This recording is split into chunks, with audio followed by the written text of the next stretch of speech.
Okay, thank you for coming today. My name is Kathy Navarro, Cathynevara. I'm the Oswego Police Department Public Information Officer. We're going to be giving an update about the incident that occurred today. Police Chief Jason Baston is joined with Village Administrator Dan DeSanto, our Oswego Fire Protection District Chief Josh Flanders, Village President Ryan Kaufman, and Police Sergeant Andrew Most. Chief Baston will provide a statement, after which we'll take a few questions. I will call on you for the question, and I will attempt to get everybody's questions answered today. Good afternoon. I'm Jason Baston, Chief of the Oswego Police Department, JASON BASTIN. Good afternoon, and thank you for being here. We understand how difficult and emotional this incident is for everyone involved, to include the families impacted by this tragedy, as well as our community, our officers, and the fire department personnel who responded. At approximately 1:55 p.m., officers responded to reports of a vehicle that had crashed through the front entrance of Portillo's, located at 2810 Route 34.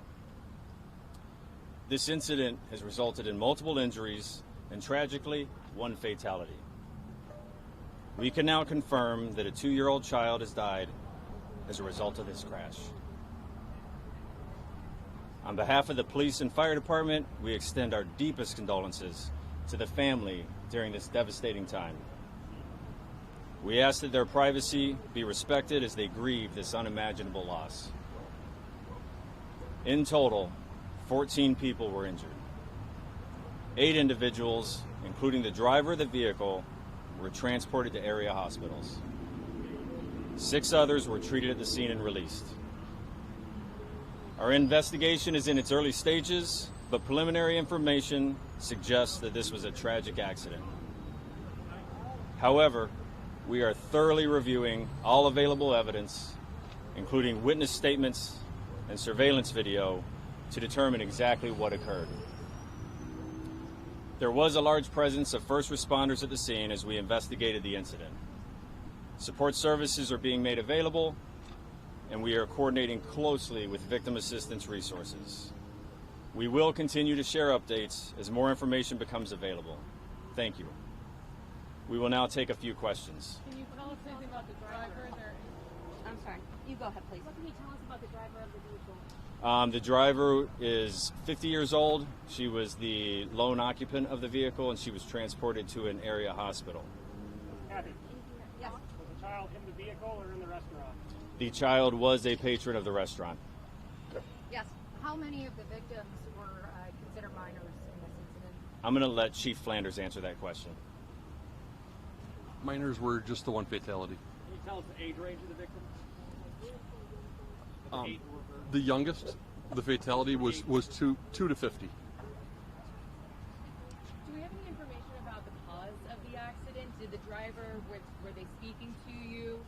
So this is a preliminary investigation. We have had our crash reconstructionists out, as well as our officers and our investigators that are speaking to everyone involved, including witnesses, the driver, and we do not have all that information yet at this time, but we will be providing that within the next few days. Was this a medical emergency?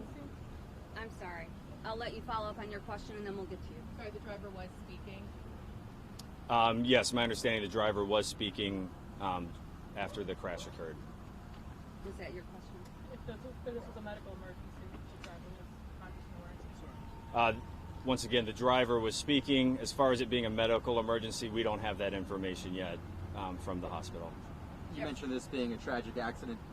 Does that rule out any sort of charges? So this, once again, being still our preliminary investigation, our accident reconstructionists still have to do some work on their part, as well as we're collecting other evidence. So at this point, it's too early for us to say there will be charges or to rule out charges. Hey, Chief, Go ahead, Ethan. did the vehicle come off Route 34? Was it in the parking lot? Did you guys see it? Unfortunately, I don't have that information yet. That is part of our investigation, though, tracking where the vehicle came from prior to arriving here at Portillo's. Yes. Were all of the victims inside sitting at tables? Were any of the victims outside that was struck? What were So the victims were in the restaurant. As far as who was seated and who was standing, I don't have that information yet at this time. That is information we've collected from witness statements. We just don't have all that collated yet. Any idea if this was a case of mistaking the gas pedal for the brake? It's too early in our investigation for me to speak about that. However, that is, of course, something that the driver would be spoken to about. Which hospital were they taken to? 7 of the patients were transported to Rush Copley in Aurora, and 1 patient was transported to Edwards in Naperville. Are there any that have serious or critical injuries at this point? There was 3 others with serious injuries. Okay. That doesn't include the 2-year-old, right? Correct. Can we hear what the scene was like when you guys arrived? I heard that it might have been kind of chaotic and people may have been trying to help. Yes, as you can imagine, it was a chaotic scene when police officers and the fire department personnel, firefighters and EMS arrived.